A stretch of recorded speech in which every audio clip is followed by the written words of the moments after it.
ಬೆಂಗಳೂರು ಗ್ರಾಮಾಂತರ ಜಿಲ್ಲೆ ದಾಬಾಸ್ಪೇಟೆಯಲ್ಲಿ ಮಹಿಳೆ ಕಳೇಬರ ಪತ್ತೆ ಪ್ರಕರಣ ಭೇದಿಸುವಲ್ಲಿ ಪೊಲೀಸರು ಯಶಸ್ವಿಯಾಗಿದ್ದಾರೆ. ತುಮಕೂರಿನ ಯಮುನಾ ಎಂಬಾಕೆಯನ್ನ ಕೊಲೆಗೈದಿದ್ದ ರಾಘವೇಂದ್ರ ಎಂಬಾತನನ್ನು ಬಂಧಿಸಿದ್ದಾರೆ. ಯಮುನಾ ರಾಘವೇಂದ್ರ 5 ವರ್ಷ ಜೊತೆಯಲ್ಲೇ ವಾಸಿಸುತ್ತಿದ್ದರು. ರಾಘವೇಂದ್ರ ಒಪ್ಪಿಕೊಂಡಿದ್ದಾನೆ.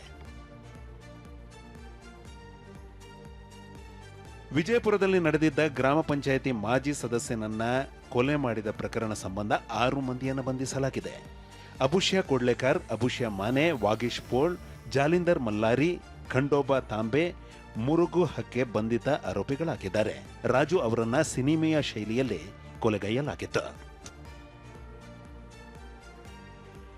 ಮೈಸೂರು ಜಿಲ್ಲೆಯಲ್ಲಿ ಸಂಭವಿಸಿದ 2 ಪ್ರತ್ಯೇಕ ವಿದ್ಯುತ್ ಅವಘಡಗಳಲ್ಲಿ 2 ಸಾವನ್ನಪ್ಪಿದ್ದಾರೆ. ಕೆಆರ್ ನಗರದ ಅಡಗೂರು ಮಾರನಗೌಡನಹಳ್ಳಿ ಗ್ರಾಮದ ಮಹದೇವ್ ಜಮೀನಿಗೆ ನೀರು ಹಾಯಿಸಲು ಹೋಗಿದ್ದಾಗ ವೇಳೆ ತುಂಡಾದ ವಿದ್ಯುತ್ ತಂತಿ ತುಳಿದು ಮೃತಪಟ್ಟಿದ್ದಾರೆ. ನೀರಿನ ತೊಟ್ಟಿಗೆ ಇಳಿದು ಮೋಟಾರು ದುರಸ್ತಿ ಮಾಡುತ್ತಿದ್ದ ಪುನೀತ್ ಎಂಬಾತ ವಿದ್ಯುತ್ ಸ್ಪರ್ಶಕ್ಕೆ ಬಲಿಯಾಗಿದ್ದಾನೆ. ವಿಮಾನದಲ್ಲಿ ಬಂದು ತಾಮ್ರದ ವೈರ್ ಕಳವು ಮಾಡುತ್ತಿದ್ದ 3 ಖದೀಮರನ್ನ ಬೆಂಗಳೂರು ಪೊಲೀಸರು ಬಂಧಿಸಿದ್ದಾರೆ. ಉತ್ತರ ಪ್ರದೇಶ ಮೂಲದ ರವಿ ಚೌಹಾನ್, ಸಂದೀಪ್ ಹಾಗೂ ಸೈಯದ್ ಜಾಹೇದ್ ಎಂಬುವರನ್ನ ಯಶವಂತಪುರ ಪೊಲೀಸರು ದಸ್ತಗಿರಿ ಮಾಡಿದ್ದಾರೆ. 7 ಲಕ್ಷ ಮೌಲ್ಯದ ಬಿಎಸ್ಎನ್ಎಲ್ನ ಮಾಡ್ಯೂಲ್ ಹಾಗೂ ಕಾಪರ್ ಕೇಬಲ್ ವಶಕ್ಕೆ ಪಡೆದಿದ್ದಾರೆ. ಕೆಂಪೇಗೌಡ ವಿಮಾನ ನಿಲ್ದಾಣದ ಕಸ್ಟಮ್ಸ್ ಅಧಿಕಾರಿಗಳು ಭರ್ಜರಿ ಬೇಟೆಯಾಡಿದ್ದಾರೆ.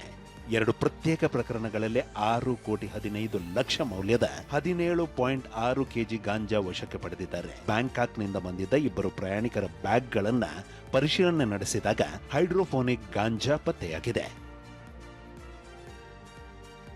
ತಾಯಿ ಮೊಬೈಲ್ ಕೊಡದಿದ್ದಕ್ಕೆ ಬಾಲಕ ಆತ್ಮಹತ್ಯೆ ಮಾಡಿಕೊಂಡಿದ್ದಾನೆ. ಹುಬ್ಬಳ್ಳಿ ಉದಯನಗರ ನಿವಾಸಿ 14 ವರ್ಷದ ಸಮರ್ಥ ನೇಣು ಬಿಗಿದುಕೊಂಡು ಆತ್ಮಹತ್ಯೆ ಮಾಡಿಕೊಂಡಿದ್ದಾನೆ. ಬಾಲಕ ಫ್ರೀ ಫೈರ್ ಗೇಮ್ಗೆ ಅಡಿಕ್ಟ್ ಆಗಿದ್ದ. ಹಾಗಾಗಿ ಮೊಬೈಲ್ನಲ್ಲಿ ಗೇಮ್ ಆಡದಂತೆ ತಾಯಿ ಬುದ್ಧಿವಾದ ಹೇಳಿದ್ರು. ತಾಯಿ ಮಾತಿನಿಂದ ಮನನೊಂದು ಬಾಲಕ ಆತ್ಮಹತ್ಯೆ ಮಾಡಿಕೊಂಡಿದ್ದಾನೆ.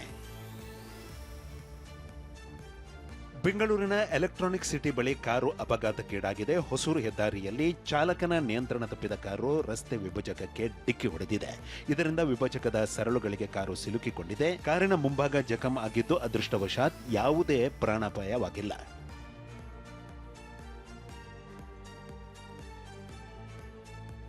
ಚಿಕ್ಕಮಗಳೂರು ನಗರದಲ್ಲಿ ಆಟೋ ಚಾಲಕರು ಕಿರಿಕ್ ಮಾಡಿದ್ದಾರೆ. ಕುಡಿದ ಮತ್ತಿನಲ್ಲಿ ಕೆಎಸ್ಆರ್ಟಿಸಿ ಬಸ್ ಅಡ್ಡಗಟ್ಟಿ ಪುಂಡಾಟ ಮೆರೆದಿದ್ದಾರೆ. ರಸ್ತೆ ಮಧ್ಯೆ ಆಟೋ ನಿಲ್ಲಿಸಿಕೊಂಡು ಸೆಲ್ಫಿ ತೆಗೆಯುತ್ತಿರುವ ವಿಡಿಯೋ ಮಾಡಿದ್ದಾರೆ. ಬಸ್ ಚಾಲಕ ಮನವಿ ಮಾಡಿದರೂ ಜಾಗ ಬಿಡದೆ ಆಟೋವನ್ನು ಅಡ್ಡಲಾಗಿ ನಿಲ್ಲಿಸಿದ್ದಾರೆ.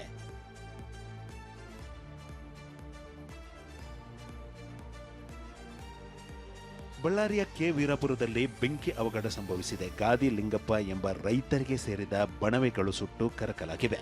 ಪಟಾಕಿಯ ಕಿಡಿಬಿದ್ದು ಜಾನುವಾರುಗಳಿಗಾಗಿ ಸಂಗ್ರಹಿಸಿದ ಸುಮಾರು 2 ಲಕ್ಷ ಮೌಲ್ಯದ ಮೇವು ಭಸ್ಮವಾಗಿದೆ. ಬೆಂಕಿಯಿಂದಾಗಿ ದಟ್ಟ ಹೊಗೆ ಆವರಿಸಿತ್ತು. ಸ್ಥಳಕ್ಕಾಗಮಿಸಿದ ಅಗ್ನಿಶಾಮಕ ಸಿಬ್ಬಂದಿ ಬೆಂಕಿ ನಂದಿಸಿದ್ದಾರೆ.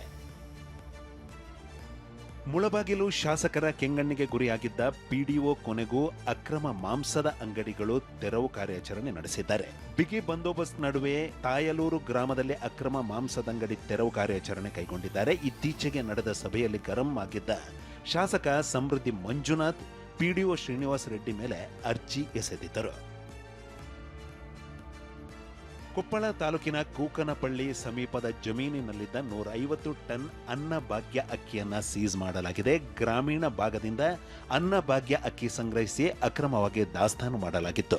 ಖಚಿತ ಮಾಹಿತಿ ಮೇರೆಗೆ ದಾಳಿ ನಡೆಸಿರುವ ಪೊಲೀಸರು 2,000ಕ್ಕೂ ಅಧಿಕ ಅಕ್ಕಿ ಮೂಟೆಗಳನ್ನು ಸೀಸ್ ಮಾಡಿದ್ದಾರೆ. ಬೆಂಗಳೂರು ದಕ್ಷಿಣ ಜಿಲ್ಲೆ ಚನ್ನಪಟ್ಟಣ ತಾಲೂಕಿನ ಬಿವಿಹಳ್ಳಿ ಬಳಿ ರೈತರ ಪ್ರತಿಭಟನೆ ಮುಂದುವರೆದಿದೆ. ಕಾಡಾನೆಗಳ ಹಾವಳಿ ಹೆಚ್ಚಾದ ಹಿನ್ನೆಲೆ ರಸ್ತೆಗೆ ಶಾಮಿಯಾನ ಹಾಕಿ ರಸ್ತೆ ಮೇಲೆ ಅಡಿಕೆ ಮರ, ಬಾಳೆಗೊನೆ ಇಟ್ಟು ಅರಣ್ಯ ಇಲಾಖೆ ಅಧಿಕಾರಿಗಳ ವಿರುದ್ಧ ಆಕ್ರೋಶ ವ್ಯಕ್ತಪಡಿಸಿದ್ದಾರೆ.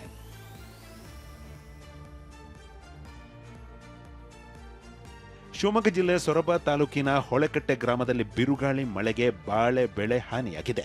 ಕೃಷ್ಣಮೂರ್ತಿ ಎಂಬುವರು 2 ಎಕರೆಯಲ್ಲಿ ಬೆಳೆದಿದ್ದ ಬಾಳೆ ಸಂಪೂರ್ಣವಾಗಿ ನಾಶವಾಗಿದೆ. ಲಕ್ಷಾಂತರ ರೂಪಾಯಿ ಮೌಲ್ಯದ ಬೆಳೆ ಹಾನಿಯಾಗಿದ್ದು ಸೂಕ್ತ ಪರಿಹಾರ ನೀಡಬೇಕೆಂದು ಸಂಬಂಧಪಟ್ಟ ಅಧಿಕಾರಿಗಳಿಗೆ ರೈತ ಕೃಷ್ಣಮೂರ್ತಿ ಮನವಿ ಮಾಡಿದ್ದಾರೆ. ಬಳ್ಳಾರಿ ನಗರದ ಕೊಳಗಲ್ ರಸ್ತೆ ಬದಿಯಲ್ಲಿ 100 ಮರಗಳ ಮಾರಣ ಹೋಮವಾಗಿದೆ. ಅರಣ್ಯ ಇಲಾಖೆ ಅನುಮತಿ ಇಲ್ಲದೆ ಮರಗಳನ್ನು ಕಡಿದು ಹಾಕಲಾಗಿದೆ. ರಸ್ತೆ ಅಭಿವೃದ್ಧಿ ಹೆಸರಲ್ಲಿ ಮರಗಳನ್ನು ಕಡಿದು ಹಾಕಲಾಗಿದೆ. ಅರಣ್ಯ ಇಲಾಖೆ ಸಿಬ್ಬಂದಿ ತಡೆಯಲು ಹೋದಾಗ ಕಿರಾತಕರು ಹಲ್ಲೆಗೆ ಯತ್ನಿಸಿರುವ ಆರೋಪ ಕೇಳಿಬಂದಿದೆ.